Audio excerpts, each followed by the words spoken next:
Seperti Nara waktu putus dengan waktu pas sudah benar udah gak ada harapan lagi dengan Bintang. Seorang Nara yang waktu itu masih Katolik aja dia percaya ada Tuhan yang bisa membuat jalan dia bisa hidup bahagia walau tanpa Bintang. Nggak harus jadi ahli tafsir kok. Untuk misalnya nanti kita akan memahami apa yang Al-Quran katakan, nggak harus jadi ahli tafsir karena Al-Quran itu ditadaburi, diambil ilmunya, bukan hanya untuk orang-orang yang sudah sekolah tafsir itu enggak minta maaf tapi masih bela diri gitu loh.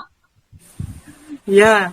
Wah, Tapi kalau akad pinjam uang, jelas uang nih, pinjemin uang, terus udah gitu disuruh mengembalikan dengan mencicil di jangka waktu tertentu, mencicil jangka waktu tertentu dan itu jadi bertambah gitu ya kan, yang harus dibayarkan itu riba. Jadi ada perjanjian supaya nggak saling aniaya. Jadi jangan dia bikin kita nunggu berbulan-bulan, tahu-tahu dia batalin dan kita harus kembaliin semuanya. Nah, Itu dia. sebenarnya di situ aniaya karena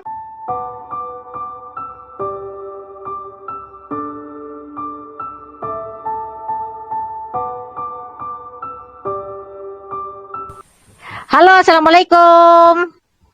Waalaikumsalam warahmatullahi wabarakatuh. Kembali lagi sama kita bertiga. Di mana Mbak Tari? Teman cerita Iren. Bersama saya Iren. Saya Feti.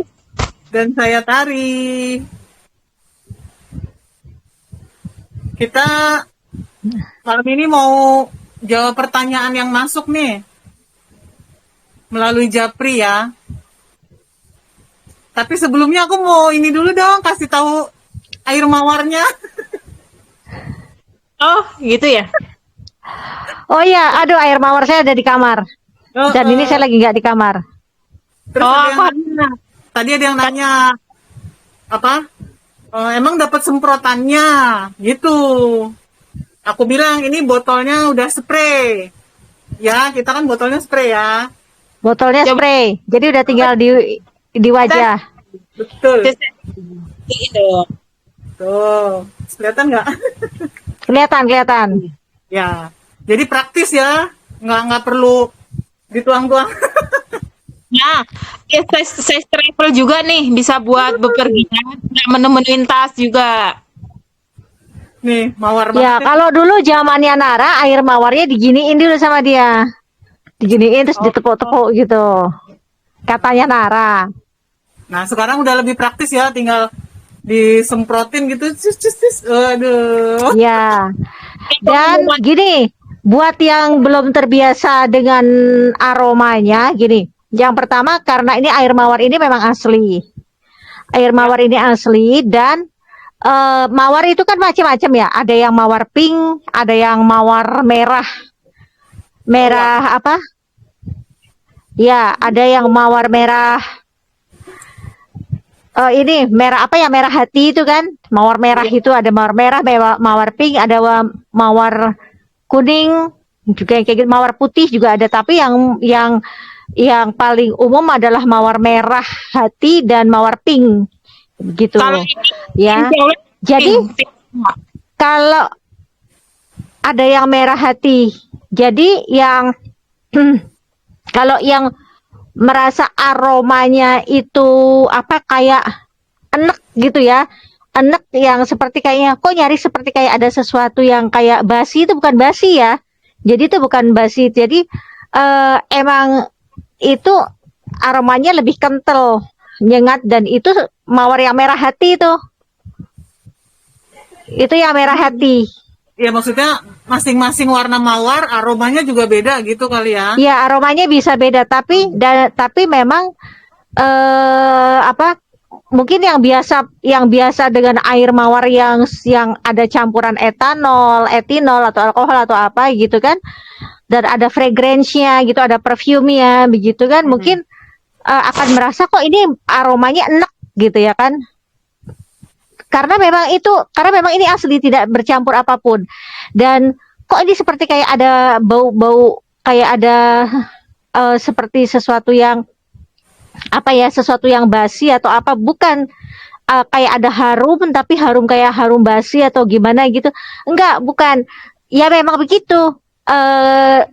Aroma mawar yang asli tanpa campuran apapun dan memang murni dari penyulingan itu begitu. Dan antara mawar pink dengan mawar yang merah hati itu juga beda aromanya gitu. Ya. Oke. Jadi ini ngejelasin itu dulu, jangan berpikir ini kayaknya udah lama deh kok kayaknya ada basi atau gimana. Enggak itu. Jadi itu fresh terus. Mbak, boleh jelasin sebentar Kak? Ini karena produksinya masih baru, jadi insya Allah 2-3 minggu kemudian baunya akan semakin wangi. Kalau misalnya mau lebih segar, bisa ditaruh di kulkas, tapi juga bisa ditaruh di suhu ruang. Jangan ditaruh di tempat yang panas ya. Ya, kalau di tempat yang panas memang nanti jadi ada aroma-aroma tengiknya. Ya. Jadi 2-3 minggu lagi karena ini benar-benar baru sekali diproduksi, baru selesai proses penyulingan. Jadi aromanya akan keluar 2-3 minggu kemudian. Itu semakin wangi. Ya. Tuh. Masih fresh from the oven ya. Kalau kue itu di oven, kalau Iya. ini apa? Terus kalau untuk face mist, tinggal semprot aja, semprot, terus ditepuk-tepuk gini ya, itu supaya lebih apa? Supaya lebih maksimal, ditepuk-tepuk gitu. Jadi biar lebih maksimal penyerapannya. Tapi kalau mau buat exfoliating itu disemprot di kapas, terus diusap seperti kayak kita pakai toner Oke. untuk eksfoliasi Ya. gitu.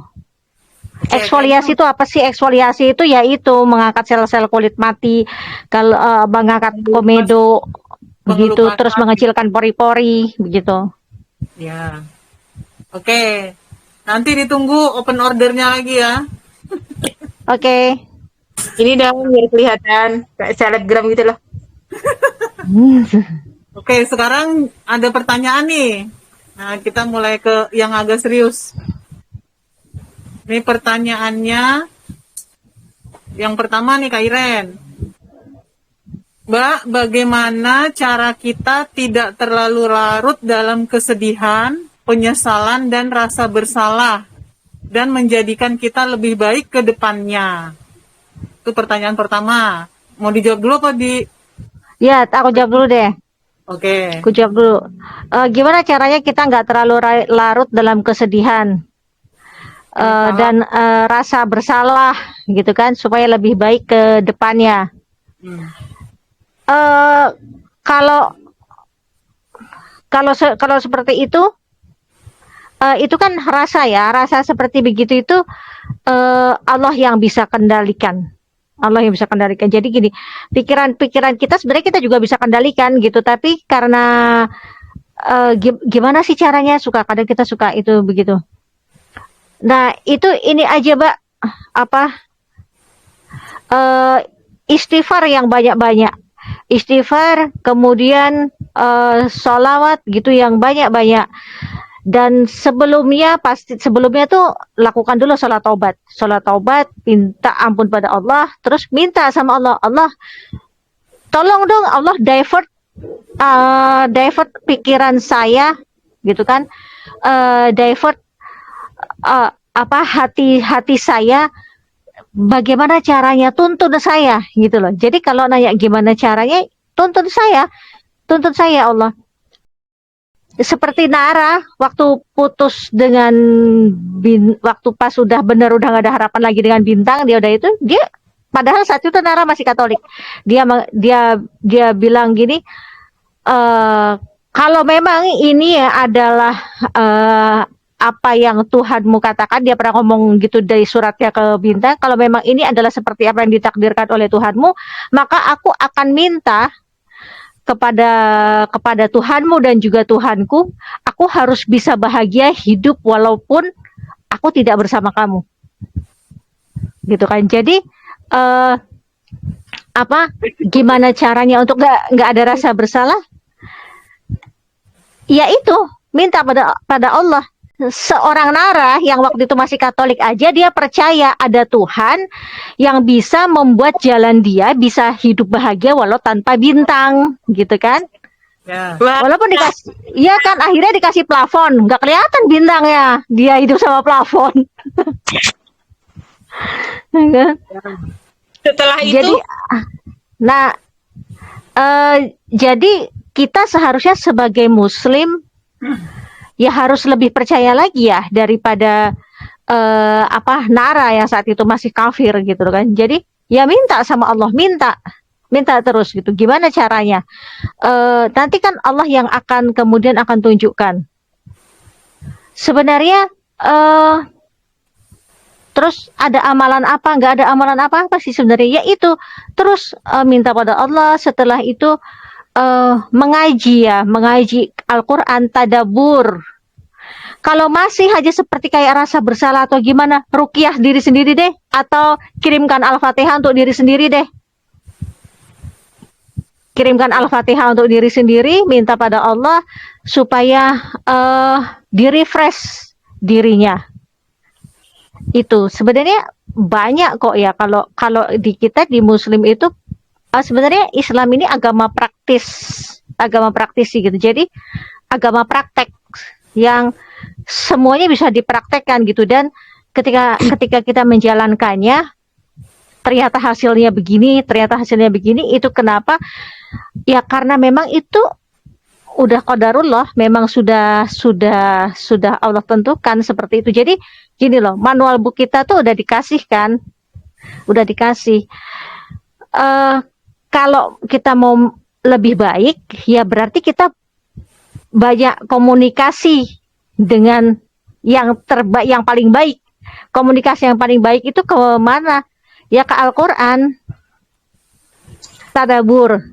Nggak harus jadi ahli tafsir kok. Untuk misalnya nanti kita akan memahami apa yang Al-Quran katakan, nggak harus jadi ahli tafsir, karena Al-Quran itu ditadaburi, diambil ilmunya, bukan hanya untuk orang-orang yang sudah sekolah tafsir, enggak. Allah bisa berkenan memberikan pemahaman kepada orang-orang yang saat itu bersih hati dan pikirannya, bisa berkenan di situ. Jadi gitu Mbak, kalau misalnya mau gimana caranya supaya tidak selalu merasa bersalah untuk bisa lebih baik ke depannya, yaitu yang pertama sholat taubat. Karena terus ada rasa bersalah kan berarti kan dia lakukan kesalahan. Ya. Sholat taubat, minta ampunan pada Allah, minta kepada Allah untuk dibenahi dirinya. Kalau ini nih mungkin ada rasa bersalah, mungkin ada hubungannya dengan manusia gimana? Ya berarti harus minta maaf ya. Oke. Harus selesai dulu urusannya dengan manusia itu. Paling tidak dia minta maaf, datang di situ minta maaf.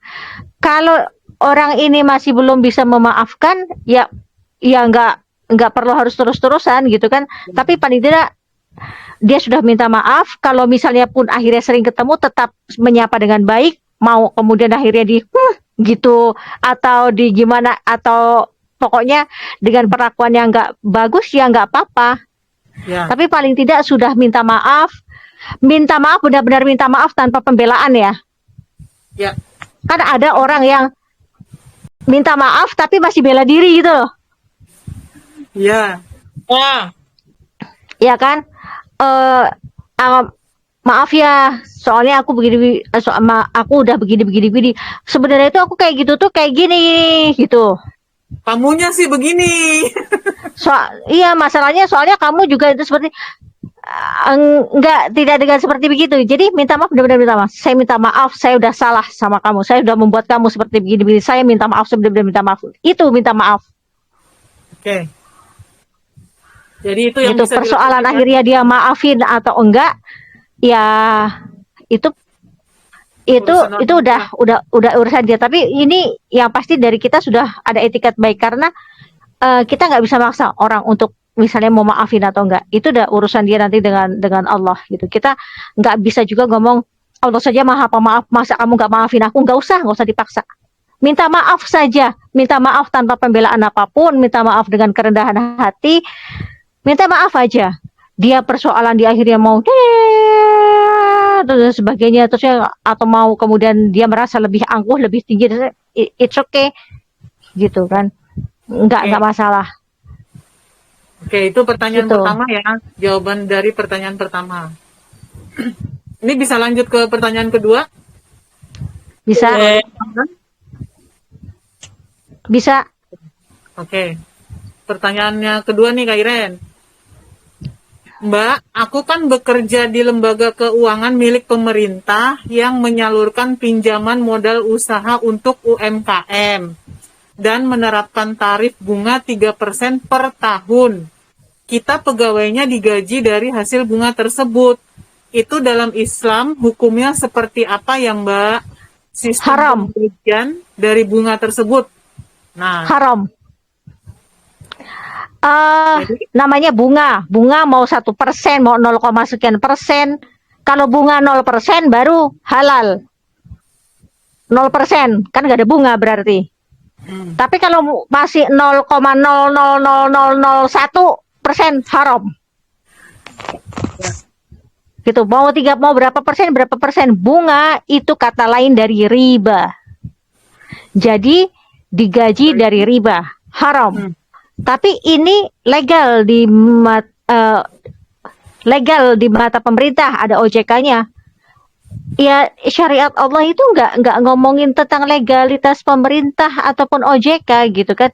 Syariat Allah di mana ada bunga yang dibebankan di sana itu haram hukumnya. Haram karena mata uang, karena nilai uang itu emang maksudnya karena kan akadnya pinjam uang ya kan, pinjam uang dan nanti bayarnya lebih dari itu, ya. begitu kan? Nanti itu akadnya, itu akad riba. Ya. Beda dengan begini loh, saya beli rumah, ada rumah harga 150 juta. Terus Fetty mau beli rumah itu, tapi nggak ada uang, belum ada uang segitu, belum ada uang 150 juta. Terus Fetty bilang, Mbak, aku minjem sama kamu deh, mau untuk beli rumah itu. Terus saya bilang, akadnya jangan pinjam, akadnya adalah saya beli rumah itu seharga 150 juta, udah saya beli nih. Terus saya cicilkan ke Fetty, saya bilang, Fet, tapi ini rumah ini aku hargain ke kamu 180 juta, kamu cicil dalam jangka waktu sekian bulan misalnya, gitu kan. Oke, nah ini boleh, karena ini akad jual beli, dan Fetty udah deal, saya sama Fetty deal dengan saya dapat untung 30 juta dalam jangka waktu tertentu yang akan dicicil oleh Fetty, boleh. Tapi juga dengan syarat kalau nanti Fetty telat atau nunggak bayar, saya nggak boleh ngasih denda. Oh, kayak bunganya bertambah gitu ya? Iya, saya nggak boleh ngasih denda. Paham. Ya, ngerti.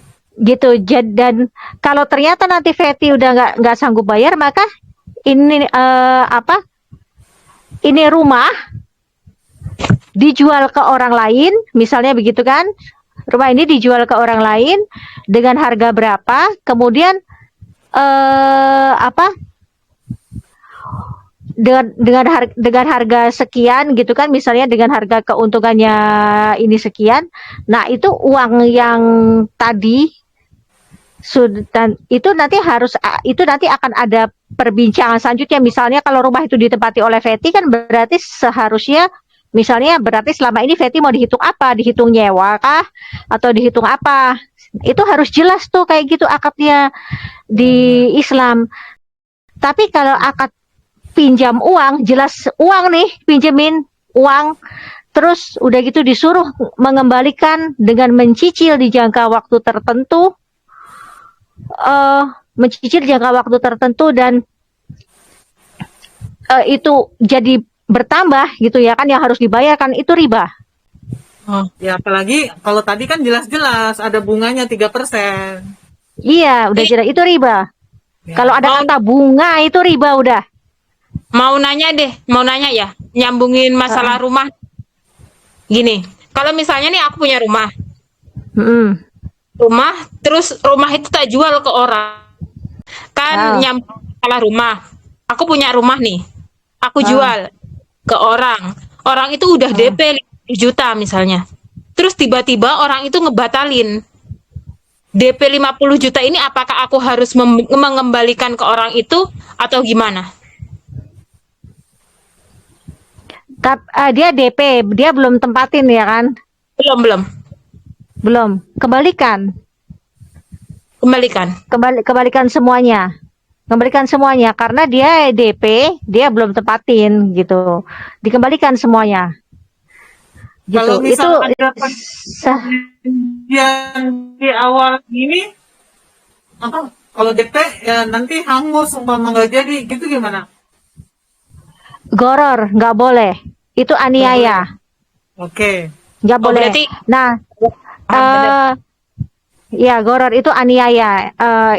Apa bisa jadi kan ketika dia DP, terus kenapa dia batalkan? Dia misalnya kan dia baru DP, dia belum nikmati itu rumahnya, belum Ya, dia oh, tempatin, belum dia dia gimana dia DP hanya supaya ini nggak orang nggak ada apa-apa, nggak ada gimana-gimana gitu kan. Tapi kalau hangus hangus semua itu kalau dibilang hangus semua itu apa goror gitu kan. Tapi kalau misalnya gini kan ini nggak boleh harus ada perjanjian, tidak boleh dibatalkan. Misalnya kalau sudah sampai berapa bulan gitu kan, sampai berapa bulan.